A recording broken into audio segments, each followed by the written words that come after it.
Anda kembali di Newscast, kita masih dalam editorial view bersama dengan Mas Revo dan juga Mas Elvan. Sekarang kita bahas soal Undang-Undang Cipta Kerja yang sudah diputuskan cacat formil dan juga inkonstitusional bersyarat. Saya ke Mas Elvan dulu. Mas Elvan, di luar bahwa keputusan ini MK ini dinilai ambigu ya, tapi selama ini kan kemudian publik dan juga media kita banyak memberitakan soal polemik Undang-Undang Cipta Kerja yang banyak menuai penolakan. Dan dengan keputusan MK ini di satu sisi kemudian mengafirmasi bahwa ada yang salah dalam pembuatan Undang-Undang Cipta Kerja ini. Bagaimana kemudian melihat, Mas Elvan melihat putusan MK yang mewajibkan pemerintah dan DPR harus memperbaiki produk undang-undang yang selama ini menjadi andalan Presiden Jokowi nih? Iya Renhat, cukup menarik Renhat sebetulnya. Mengingat Menko Polhukam kita sebetulnya pernah menjadi ketua MK. Ya kan, jadinya mestinya pemerintah ini sudah khatam lah ya soal perundang-undangan seperti ini. Jadi MK kan keputusannya sudah jelas ya, cacat secara Undang-Undang Cipta Kerja itu cacat secara real, kemudian dinyatakan inkonstitusional bersyarat, jadi harus diperbaiki dalam 2 tahun. Ada beberapa hal yang menjadi pertimbangan ya kan, salah satu yang cukup ini adalah tidak memegang asas keterbukaan publik. Ya kita tahu memang kemarin ketika pembahasannya kan cepat ya kan, gercep sekali pemerintah dalam hal ini. Semua fraksi juga sepakat, tidak ada meskipun ada penolakan tapi jalannya mulus sekali begitu ya.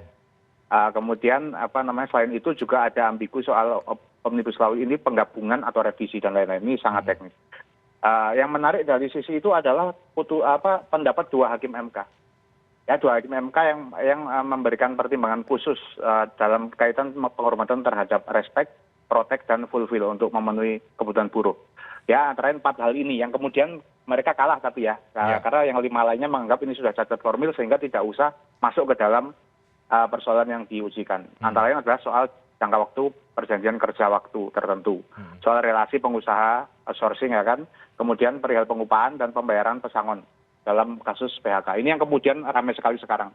Ya karena keputusan yang seolah-olah menjadi jalan tengah itu, Reinhardt mencari jalan tengah, akhirnya memang memunculkan seperti persoalan baru.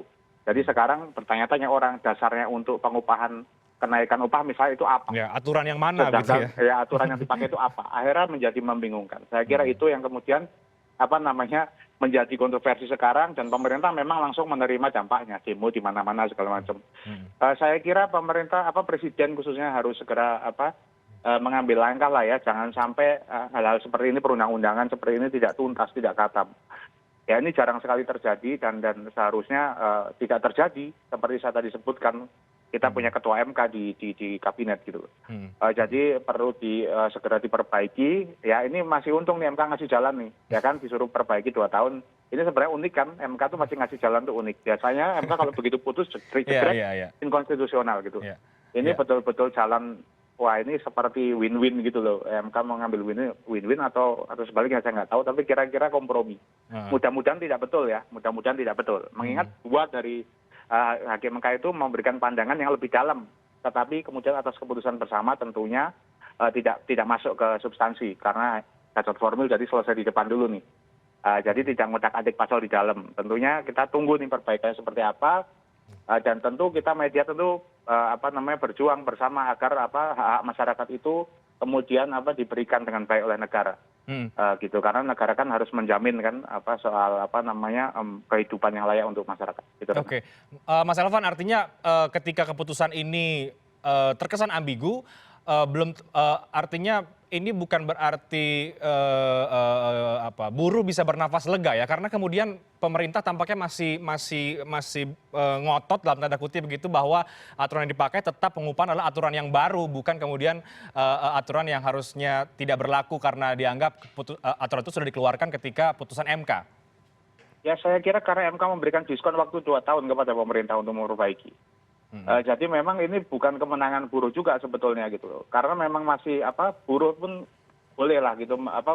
Kemenangan dari buruh adalah bahwa buruh sudah berhasil berjuang menyadarkan pemerintah bahwa undang-undang yang dibikin secara buru-buru itu dianggap MK tidak mewakili asas keterbukaan publik. Jadi buruh itu berjuang sudah benar karena pemerintah berarti tidak menghiraukan publik gitu kan, keputusan kayak gitu kira-kira. Sekarang perjuangan berikutnya adalah memastikan perbaikan daripada undang-undang ini kemudian sesuai dengan nafas yang diperjuangkan oleh para buruh, atau minimal adalah kesepakatan yang baik antara pemerintah negara dengan warganya gitu, Renhat. Oke, Mas Revo, Setelah putusan MK ini, sekarang kan pemerintah dan DPR sedang berkomunikasi, sedang menyusun langkah untuk memperbaiki undang-undang yang dianggap cacat formil ini. Bagaimana, karena ini adalah undang-undang inisiatif pemerintah, bagaimana pemerintah seharusnya memperbaiki undang-undang ini agar tidak menjadi presiden yang sebetulnya agak memalukan ketika ini dianggap cacat formil dan juga inkonstitusional ya, Mas Revo? Ya, yang harus dilakukan pertama sekarang adalah memetakan di mana masalah-masalahnya. Ibaratnya kalau misalkan dalam rangka penyusunan undang-undang di DPR, daftar inventarisir masalahnya di mana gitu kan. Jadi problem-problemnya yang selama ini menjadi yang kontroversial itu harus dirumuskan kemudian diperbaiki. Sebenarnya kalau misalkan kita mau melihat ini dengan kacamata positif, artinya kita punya momentum untuk memperbaiki undang-undang cipta kerja ini menjadi lebih baik ya, sesuai dengan harapan semua pihak. Apakah itu dari sisi perburuan, ketenagakerjaan, kemudian dari sisi lingkungan misalnya, dari sisi energi dan lain sebagainya. Karena kita tahu kemarin itu kan dari klaster-klaster yang ada muncul beberapa persoalan, tidak hanya dari sisi ketenagakerjaan tapi juga dari sisi lingkungan. Artinya kan kita berharap dengan adanya momentum 2 tahun ini, undang-undang cipta kerja ini menjadi lebih sempurna gitu ya, yang bisa memperbaiki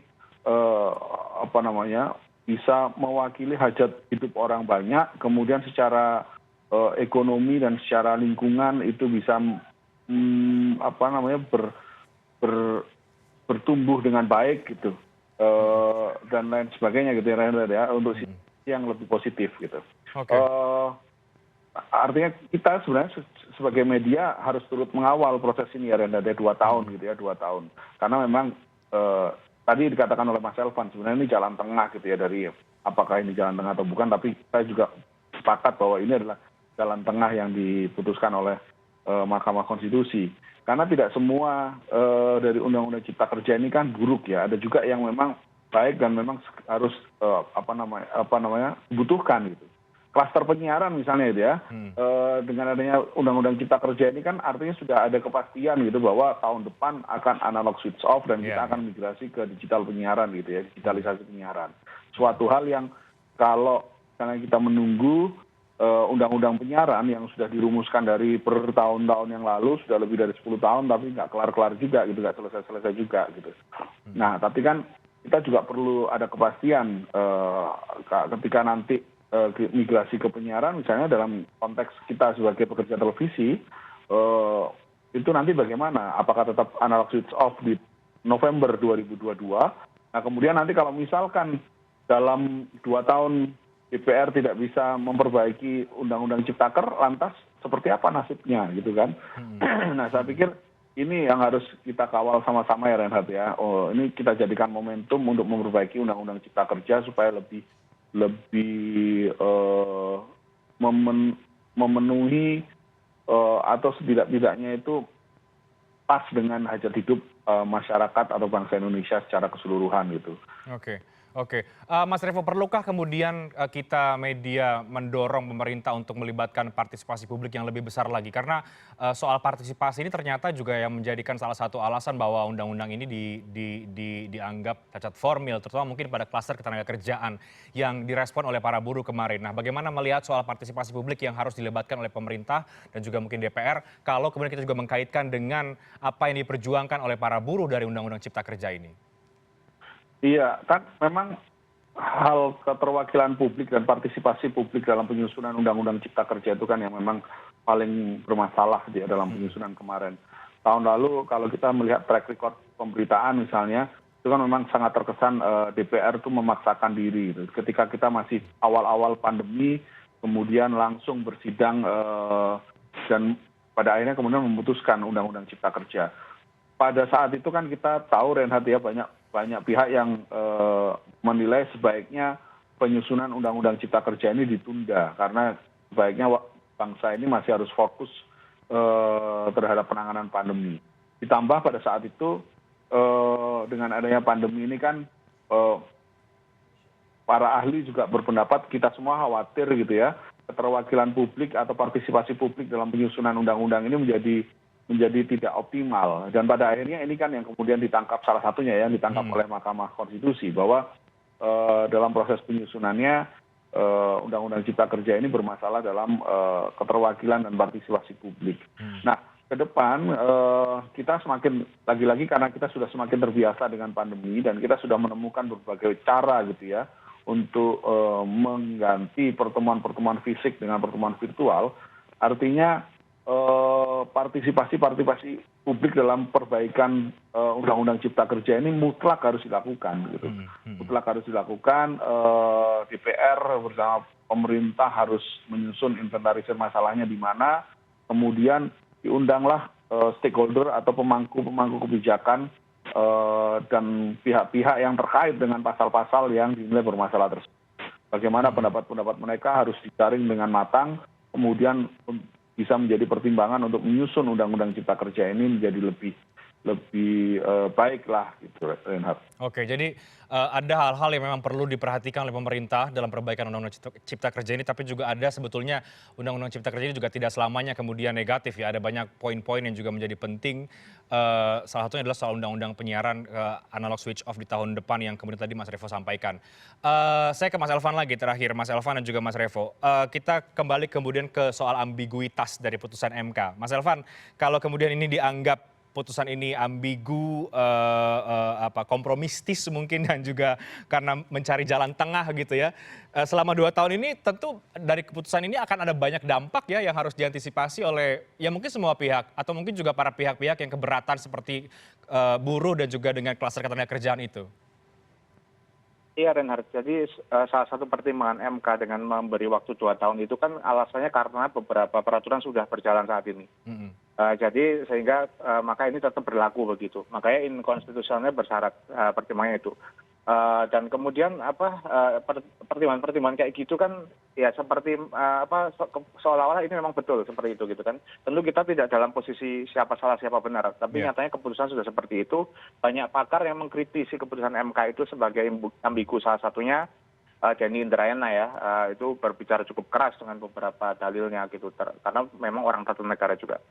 Kemudian yang akan terjadi dampaknya setelah ini adalah ini. Kita coba mudah-mudahan pemerintah berpikir positif gitu ya. Jadi pemerintah bisa membuat kita berpikir positif, kemudian membalikkan pandangan miring, kemudian pesimisme terhadap putusan MK itu menjadi sebuah hawa positif jika pemerintah menggunakan waktu 2 tahun ini untuk memperbaiki, bukan hanya memperbaiki yang kurang atas putusan MK, misalnya ada yang keliru, ada yang partisipasi publik. Jadi pemerintah bisa memperbaikinya dengan benar-benar melibatkan masyarakat. Ya, secara sabar melibatkan masyarakat, mengajak semua kalangan masyarakat untuk menyempurnakan undang-undang ini menjadi undang-undang yang seperti pesannya demokrasi, dari rakyat untuk rakyat. Gitu. Jadi pemerintah itu kan ditunjuk oleh rakyat dan sekarang harus melayani masyarakat, Jadi gunakan waktu ini untuk kemudian mendengarkan masyarakat. Jangan sampai sebuah undang-undang dibikin tidak dengan partisipasi publik, itu kan sangat buruk, presiden yang buruk. Jadi mudah-mudahan itu hal positifnya. Dan di sisi lain untuk buruh tentu berjuang ini bisa dibilang kemenangan, bisa belum. Tapi ini sebuah langkah baik karena ini bisa membuka mata pemerintah bahwa MK juga masih berpihak lah kepada masyarakat, kepada rakyat, bahwa sebuah penyusunan undang-undang yang ada kesalahan itu kemudian buruh masih terbuka ruang yang lebih leluasa untuk berjuang. Jadi berjuanglah dengan diskusi dengan total dengan pemerintah. Mudah-mudahan bisa ketemu titik temu yang sebenarnya, Reinhardt. Jadi bukan titik temu yang menjadi seperti jalan tengah, karena seharusnya keputusan hukum itu kan bukan jalan tengah begitu kan ya. Jadi titik temu yang sebenar-benar titik temu untuk masyarakat, sehingga ini nanti akan segera akan ketemu jalan keluarnya. Namun persoalannya adalah kan selama 2 tahun tidak bisa juga keluar aturan turunan ya kan. Jadi inilah yang kemudian banyak pihak menilai ambigu. Sebetulnya mereka sayang dengan pemerintah, Reinhardt, termasuk saya gitu loh. Karena keputusan itu kemudian kan muter otak nih. Aturan-aturannya apa, landasannya apa. Akhirnya setiap tadi yang saya sudah tadi sebutkan, saya pandangan berbeda dari 2 hakim MK misalnya, yang mempertanyakan kenapa kok ada pasal-pasal di dalam yang tidak berpihak terhadap hak konstitusional masyarakat misalnya, tapi kemudian itu di skip gitu karena atas nama undang-undangnya sudah cacat secara formil. Saya kira hal-hal yang tadi saya sebutkan itu harus menjadi bagian daripada perbaikan. Oke. Jadi sekali lagi undang-undang yang dibuat dari rakyat dan harus untuk rakyat, begitu Renhat. Oke, Mas Revo terakhir karena kita sayang terhadap pemerintah, bagaimana kita bisa mengawal isu soal Undang-Undang Cipta Kerja yang harus diperbaiki ini dan bagaimana publik harus merespon ini karena tampaknya buruh juga masih akan melakukan demonstrasi dan tentu sedikit banyak juga akan menyinggung soal ini. Iya, salah satu fungsi media itu kan adalah menyuarakan suara-suara dari publik ya Renat. Artinya kita juga menjadi salah satu medium lah buat para mereka-mereka yang menjadi pemangku atau stakeholder dari Undang-Undang Cipta Kerja ini. Siapapun itu gitu ya. Apakah dari klaster perburuhan, klaster ketenagakerjaan atau klaster lingkungan dan lain sebagainya gitu. Jadi siapapun yang berkaitan dengan Undang-Undang Cipta Kerja ini wajib kita beri ruang gitu, termasuk orang-orang yang tidak memiliki akses untuk bersuara, voice, the voiceless itu. Kita media menyuarakan suara-suara tersebut dan menjadi keterwakilan lah gitu ibaratnya. Dan kita berharap kan apa yang kita beritakan itu bisa menjadi dilihat dan dibaca, didengar oleh pemerintah dan parlemen sehingga bisa menjadi salah satu pertimbangan lah dalam penentuan kebijakan gitu Renat. Tentu keberimbangan harus kita lakukan gitu, mana yang baik dan buruk harus kita tampilkan secara jelas gitu sehingga lagi-lagi kita berharap apa yang kita beritakan ini bisa menjadi pertimbangan bagi pengambil kebijakan Reinhardt. Baik, kita kawal sama-sama selama 2 tahun ke depan. Kita kawal sama-sama Voice the Voiceless. Mudah-mudahan berharap bahwa apa yang sudah kita bahas ini, apa yang kita beritakan bisa menjadi masukan dari banyak pihak, untuk banyak pihak, pemerintah dan juga parlemen berkaitan dengan Undang-Undang Cipta Kerja. Terima kasih banyak Mas Revo Lusirisa, Mas Revo. Terima kasih banyak Mas Elvan Dhani sudah bergabung dalam perspektif yang menarik di Editorial View pada malam hari ini. Selamat malam, sehat selalu Mas Revo dan juga Mas Elvan. Selamat malam, Mas Revo.